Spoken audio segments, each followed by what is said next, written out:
বিসমিল্লাহির রহমানির রহিম। মনে হয় কিছু কথা কইতাম, আমার যদিও কোনো জায়গায় বয়স নেই। কথা কই, কিছু কথা কই। ভারত গত 15 বছরে বাংলাদেশে শোষণ করে আমরা দেশটারে গিলে খেয়ে বা বেড়ে গিয়েছিল ভারতে পেট ভুঁড়ি। বাংলাদেশে হলি লুট করে চুরি, এখন সেই ভুঁড়ির মধ্যে খুঁচা দিয়ে বাংলাদেশের সেনাবাহিনী বা আমাদের ভুঁড়ির মধ্যে মারে খুঁচা দিয়ে আনতে হবে সেই পেট বুড়ির ভিতরে যত তারা নিয়ে স্টক করেছিল বাংলাদেশ সম্বন্ধে ইন্টেলিজেন্সে রাও কাউ ফাও বাংলাদেশের যে একটা মিনি মানে একটা বয় দেখাইছিল পিলখানা হত্যাকাণ্ড দিয়ে রাও কাউ 57 জন মাথা শেষ করে দিয়া এরা যা করছে এদের এটার মধ্যে কোনো আনন্দ নাই। দেশটারে পেট বুড়ি বাড়াইছিল বেটে বাংলাদেশ থেকে নিয়ে খাইয়া সেনাবাহিনী শেষ করিয়া পেট বুড়ি। আসলে বাংলাদেশের তখনকার যে অবস্থা আসলে পিলখানায় যে 2টা দিন সময় নিয়ে পিলখানারে হত্যা করে এই সামরিক বাহিনীর যারা মাথা শেষ করে দেয়, এরপরে বাকিগুলারে প্রমোশন দেয়। তাই মনে হয় সেনাপ্রধান এদেরকে আর যারা চাকরিচ্যুত হয়েছিল, যারা দেশের কথা হইতো, এরারে আর চাকরি হারা, এরারে আর চাকরি ফিরে পাইছে না সেনাপ্রধান এবং আরও কিছু মানুষের জন্য। তার মনে মনে যে এবং এই বিএনপির এখন যে অবস্থা, বিএনপি কিভাবে এই দুদু হয় মুটু মুটু করে মুট খায়, মুট দেওয়া নাকি বাসায় দিব, এই বাসে আইছেন এরা। আর দুদু তারপরে সেনাপ্রধান হয় ডিসেম্বরের ভিতরে নির্বাচন। আমি বুঝলাম না, সাথে সাথে ভারতের পত্রিকা মিডিয়ায় ইউটিউবে এই সেনাপ্রধান পদত্যাগ করতেছে। তারা এত মাথা ব্যথা কিটা, আসলে হাসিনা তারা পেটে ভিতরে ঢুকাই দিয়েছিল বাংলাদেশ, আবার নিয়ে সেনাবাহিনী বিমান বাহিনী নিয়ে ভারতের হাতে দিয়েছে। এটাই তো তখন মনে হয় যে এটা ভারতের কবজায় আছিল, ভারতের নমনম হতো, ভারত এদেরকে নিয়ে ট্রেনিং দিয়া সামনে ধরে দিত, আরও নারী বাড়ি এরা শুনল না, উপহার দিত। না হইলে তাদেরকে কামরূপ কামাখ্যা থেকে জাদু তো না হায় রে জাদু, যদু মধু খোদে এখন আইছে দুদু, কেমনি ভারতের পাল্লায় পড়ে। এখন যদি এই সরকার পদত্যাগ করে যায় কি বিএনপির নাস্তানুবাদ হইলিব আসে না ইয়া যেভাবে 2006 সালে পল্টনে লগি বইটা নিয়া, আরে আল্লাহ, লগি বইটার কথা কেমনি ভুলি গেল। লগি বইটা দিয়া প্রকাশ্যে মারিয়া বিএনপির কর্মীরা লাশের উপরে তার নৃত্য করছে। এই হইল আওয়ামী লীগের চরিত্র। তারপরে আমি এই বর্তমান আগের কেয়ারের সময় ইলেকশন কমিশনার আসছিল না শাখাওয়াত থেকে দেয়, সেও কীভাবে করে আওয়ামী লীগের পুনর্বাসন করবে। প্রথম অংশ ধাক্কা খাইছে এই শাখাওয়াতের দ্বারা নির্বাচন করিয়া শাখাওয়াতের এরা আবার উপদেষ্টা হয় আরও কয়েকটা মানুষ। হায় রে, আমি এদের আমি হইমু যে নাহিদ, তারপর আসিফ মাহমুদ, সাজিদ আলম, এরা মনে হয় দেশপ্রেমিক। এরা যে পর্যায়ে খুব রিস্ক নেওয়া, নিজের রক্ত অনেকে আবু সাইদের রক্তের উপরে দেওয়া আরও বহু তারা মারছে।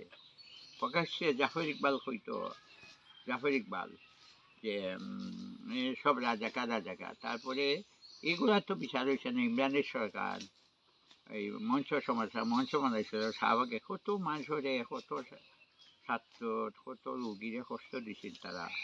আল্লাহ, শাহবাগে দীর্ঘক্ষণ জাফর ইকবাল না নাচছে, তারপরে ইমরানের সরকার সরকার। আমার এই যে এত লাগে আওয়ামী লীগ যে কী করছে। তারা তো এই দেশে 57 জন সেনা অফিসারের তো তখন নাকি তা জয় আইছিল দুবাইতে। এইটা সূক্ষ্ম পরিকল্পনা আছে ভারতের রয়ের, এই জন্য তারা একখানো বিডিআরও নিয়ে দলা হইয়া তারা মারছে।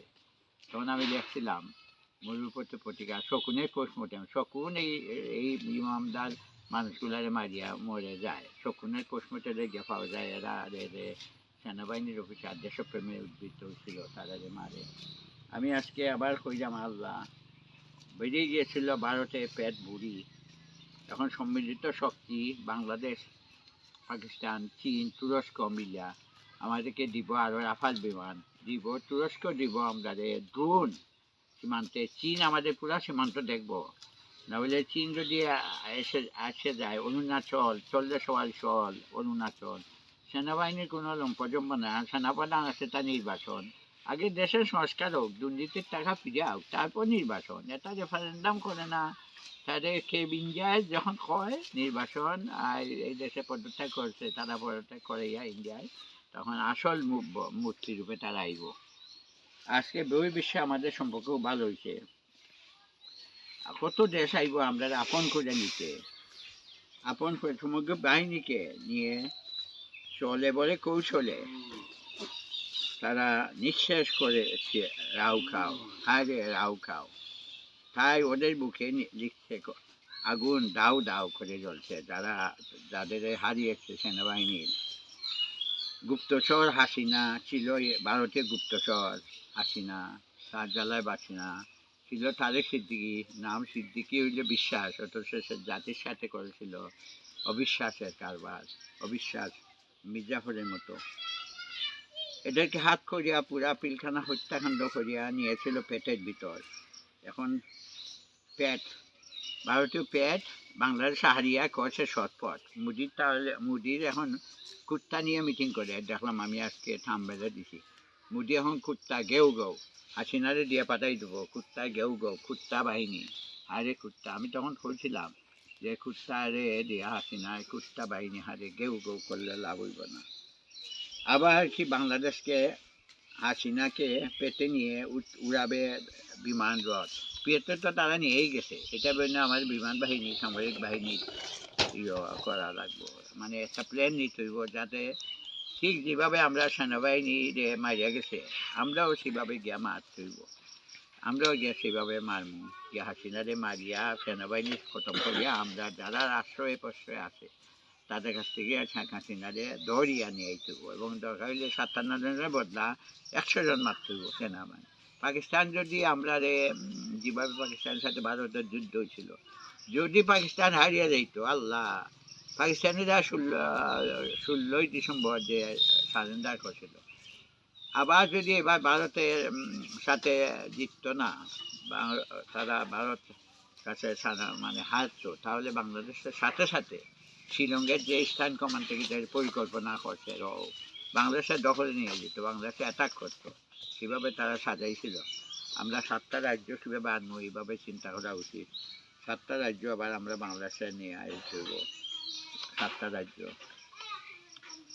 হাডে আমাদের যুদ্ধের ক্ষেত্রে কই, আর এই সেনাবাহিনী এখন ইমেজ ফিরাইছে, সেনাপ্রধান যাই করুক, আমাদের প্রাণ হায়রে আমাদের বাচ্চা মরার যুদ্ধে পাকিস্তান, আফগানিস্তান, তুরস্ক, চীন একত্রে আমাদের অরুণাচল দিয়ে যদি ঢুকে, ইনশাল্লাহ সেনাপ্রধান যাই করুক ওয়াকারুজ্জামান, সে কি একবার হইতে পারবে ফিল্ড মার্শাল আইব খানের মতো, ফ্যান নট মাস্টার।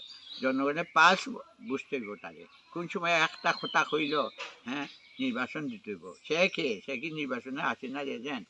বিএনপিও এইভাবে লাফাইলে লাভ হইব না, একটু ধৈর্য ধরতে হইব, কারণ বিএনপি যখন ক্ষমতায় আউক, যেই আউক, ইসলামী দল, এনসিপি, চরমুনাই, আরও যারা হেফাজত, সবাই মিললে একটা দেশ গঠন করুক, কয়দিনে বাঁচবো। আজ তো ১০০ বছর পরে আমি এইখানে থাকতাম না, যারা থাকবো এরা আমরা কথা মনে করবো যে আমরা একটা সুন্দর কাঁঠাল গাছ রেখেছি, বাড়ি, সাহেব বাড়ি, দিঘি, আমরা কথা মনে করবো। এইটি তো বেশি দিন তো বাঁচতো না, হাসিনা কতদিন বাঁচতো না, ৪১ সাল পর্যন্ত, আরে ৩২ সালের ভিতরেই মনে হয় হাসিনা মারা যাবে।